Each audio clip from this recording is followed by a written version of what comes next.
अपने लिए देखा आपने, बाप कभी अपने लिए नहीं जीता। एक लम्हे के लिए अपनी आंखें बंद कीजिए और जरा अपने बचपन का वो दिन याद कीजिए जब आपने किसी चीज की जिद की थी। शायद एक खिलौना, शायद नए कपड़े, शायद एक साइकिल, और चंद दिन बाद वो चीज आपके हाथ में थी। आप खुश थे, लेकिन आपको कभी यह मालूम नहीं हुआ कि उस खुशी की कीमत किसने अदा की थी।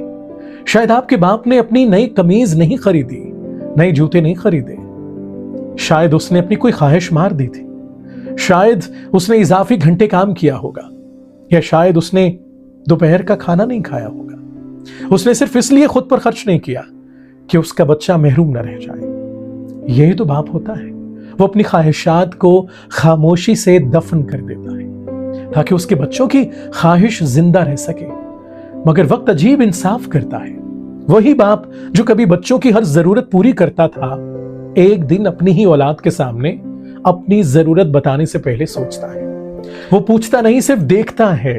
वो मांगता नहीं, सिर्फ देखता है, इंतजार करता है।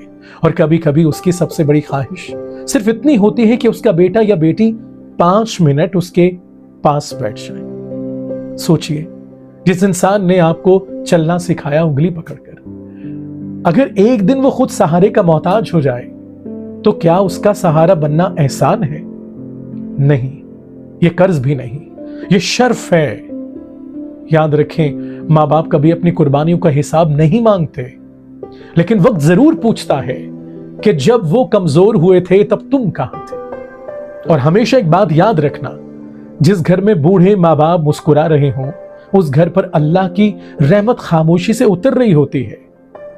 आज वीडियो खत्म होने के बाद अगर आपके वालिद या वालिदा जिंदा हैं, खुदा उनकी हयाती करे, तो सिर्फ एक काम कीजिएगा, उनके पास जाइएगा, बगैर किसी वजह के उनका हाथ पकड़िए और कहिए, आपने मेरे लिए बहुत कुछ किया है, शुक्रिया। यकीन माने, शायद आपकी जिंदगी का सबसे कीमती जुमला हो ये।